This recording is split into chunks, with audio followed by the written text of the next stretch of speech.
जय हिंद दोस्तों, स्वागत है आप सभी का हमारे इस YouTube channel student study platform पर। दोस्तों, आज के इस वीडियो में हम बात करेंगे बीएसएससी प्रथम इंटर स्तरीय न्यू एनसीएल का जो मामला हाई कोर्ट में फिलहाल चल रहा है, उसका oral order Patna high court के ऑफिशियल वेबसाइट पर भी आ चुका है। हालांकि बात करें तो जो भी कल इसकी सुनवाई हुई थी 9 मार्च 2022 को, उसकी सारी डिटेल्स हमने आपको पहले ही अपने चैनल के माध्यम से दे दी थी, लेकिन अब इसका ऑफिशियल जो है ओरल ऑर्डर है वो वेबसाइट पर दे दिया गया है। तो यहाँ देख सकते हैं दोस्तों, फिलहाल हम पटना हाई कोर्ट के ऑफिशियल वेबसाइट पर हैं और प्रेजेंट केस स्टेटस यहाँ देखिए CWGSC 20,854/2021 यानी कि न्यू एनसीएल का केस नंबर है और ये केस स्टेटस पेज है। यहाँ पर यहाँ देखिए लास्ट एक्शन डेट जो है आपका 9 मार्च 2022 यानी कि कल इसकी सुनवाई हो रही है। और देखिए यहाँ पर जैसे ही आप नीचे जाइएगा तो नीचे में आपको ऑर्डर्स का सेक्शन मिलेगा, ऑर्डर्स। और इस ऑर्डर्स में हर एक डेट, जिस डेट में सुनवाई हो उस डेट का जो है कि ओरल ऑर्डर यहाँ पर दिखेगा, जिसमें आपको लास्ट में जो 7वें नंबर पे दिख रहा है दोस्तों, यहाँ पर केस नंबर भी देख सकते हैं, पिटिशनर का नाम है और रिस्पोंडेंट का नाम नीचे स्टेट ऑफ बिहार है। ऑर्डर कब आया तो 9 मार्च को।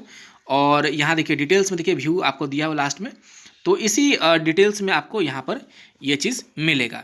तो चलिए आपको मैं ये PDF खोलकर दिखाता हूँ। तो दोस्तों, उससे पहले अगर चैनल पर नए हैं तो चैनल को सब्सक्राइब कर लीजिएगा, साथ ही बेल आइकन जरूर दबाइएगा, क्योंकि बीएसएससी से संबंधित सारी इंपॉर्टेंट अपडेट्स आपको हमारे चैनल के माध्यम से मिलती रहती हैं। तो दोस्तों, ये जो ओरल ऑर्डर का PDF है आप सभी की स्क्रीन पे खुलकर आ चुका होगा। तो देख सकते हैं यहाँ पर, in the high court of judicature at Patna civil writ jurisdiction case number 20,854 of 2021 Vinod Kumar and others petitioner की तरफ से, the state of Bihar and others देखिए रिस्पोंडेंट की तरफ से।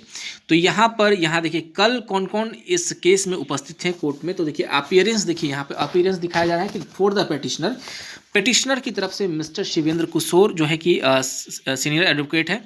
पिटिशनर की तरफ से सीनियर एडवोकेट जो है कि शिवेंद्र किशोर हैं और मिसेस अलका वर्मा, 2 एडवोकेट यहाँ पर आपको कल मौजूद थे। स्टेट की तरफ से बात करें तो मिस्टर अजय कुमार थे और फॉर द SSC बोले तो BSSC मिस्टर सत्यवीर भारती यहाँ पर एडवोकेट मौजूद थे।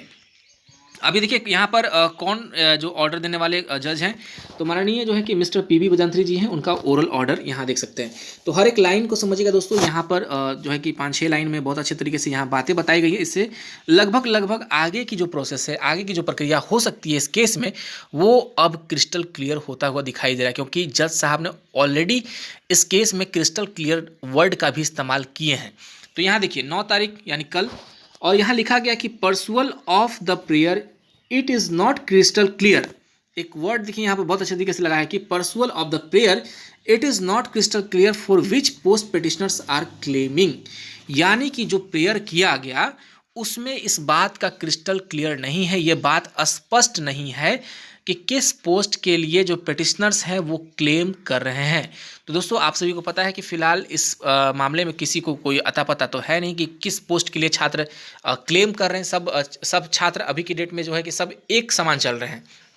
किसी को कोई ये पता नहीं कि कौन राजस्व कर्मचारी बनने वाला है और कौन पंचायत सचिव बनने वाला। तो इसलिए यहाँ पर जज साहब का सीधा स्पष्ट तरीके से बोलना है कि इस मामले में तो पता ही नहीं चल रहा है कि कौन से पोस्ट के लिए यहाँ पर ये क्लेम किया जा रहा है।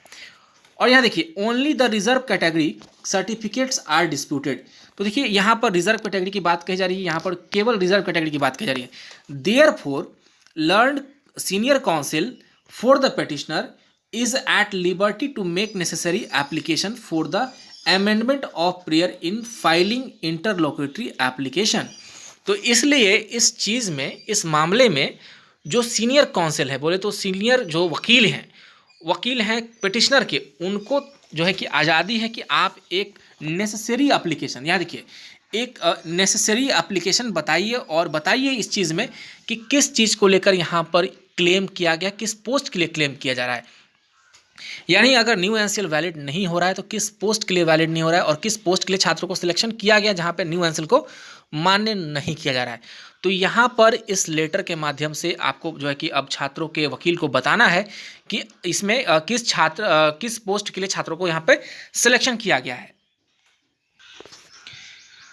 तो देखिए यहाँ पर लास्ट लाइन जोड़ा गया है कि रिलीज दिस मैटर ऑन 6/4/2022, यानी कि टोटल जो है कि लगभग 4 सप्ताह का समय यहाँ पर पिटिशनर्स के वकील को दिया गया है। 4 सप्ताह का टोटल समय है यहाँ पर।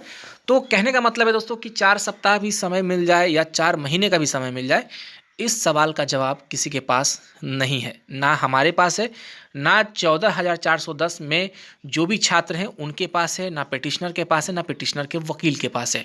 कारण काउंसलिंग हुआ, काउंसलिंग के बाद मेरिट आता तभी किसी को पता होता कि वो मेरिट में किस प्रकार से छटे हैं, क्या कारण था, उनको कौन सा पोस्ट मिला या नहीं मिला और क्यों छट रहे हैं वो।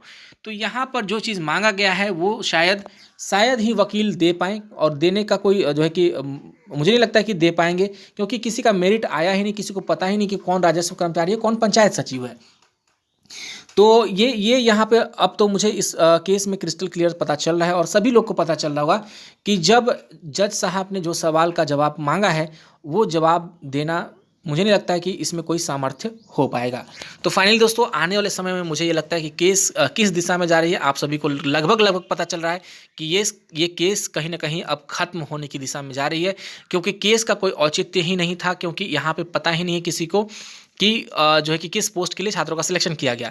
अब बात आती है कि जो छात्र केस कर दिए हैं, जिनकी भविष्य इस न्यू एनसीएल के चलते लटकी हुई है, तो मुझे बस यही समझ में आता है कि अगर कहीं ना आगे जा कर के ये केस, भगवान ना ऐसा करे और मैं चाहूँगा भी नहीं कि ऐसा हो, लेकिन गलती से केस अगर यहाँ पे खारिज हो जाती है, न्यू एनसीएल का जो ये फिलहाल केस खारिज हो जाता है, तो पता नहीं आगे क्या होगा। लेकिन छात्रों के पास बस एक ऑप्शन बचता है कि इस मामले में जो है कि वो आयोग से संपर्क करे, आयोग से संपर्क करे और जाने कि आयोग का जो स्टैंड है न्यू एनसीएल को लेकर, क्योंकि बहुत जगह से जो खबरें मिल रही हैं कि जो है कहीं न्यू एनसीएल को जो है कि आयोग ने मान्य किया है, शायद इस प्रकार की बातें आ रही हैं। तो क्यों ना जो पिटिशनर है, पिटिशनर के पार्टी जो पिटिशनर्स जो है, और साथ ही में जो न्यू एनसीएल के छात्र हैं, वो क्यों ना आयोग से इस बात में परामर्श करें कि जो भी बातें थी इसमें आप न्यू एनसीएल को एक्सेप्ट कर रहे हैं या नहीं कर रहे हैं। तो इस मामले में परामर्श करके जो है कि इस मामले में आगे की कार्रवाई करें।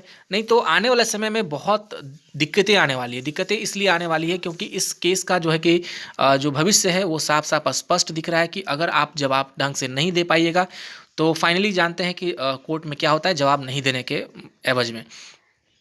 और देखिए, चारों तरफ से छात्रों का यही कहना है कि अब ये केस जो है कि केस जो हो गया, वो केस होने की वजह से ही मेरिट लिस्ट आज अटका हुआ है, और मेरिट लिस्ट का रास्ता अगर खुलता है जब ये केस ख़त्म होगा तभी। तो फाइनली दोस्तों, मैं यही कहूँगा कि अब आप अपने विवेक का जो है कि इस्तेमाल कीजिए। अब आनन फानन में काम करने की का समय नहीं है। अपने विवेक का इस्तेमाल करते हुए अपने जो है कि जो भी इसमें कार्य हो सकता है आप कीजिए।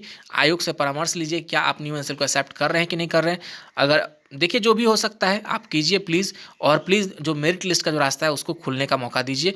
नहीं तो जिस प्रकार से आपका केस चलेगा और आगे उम्मीदें हैं कि कुछ भी हो सकता है।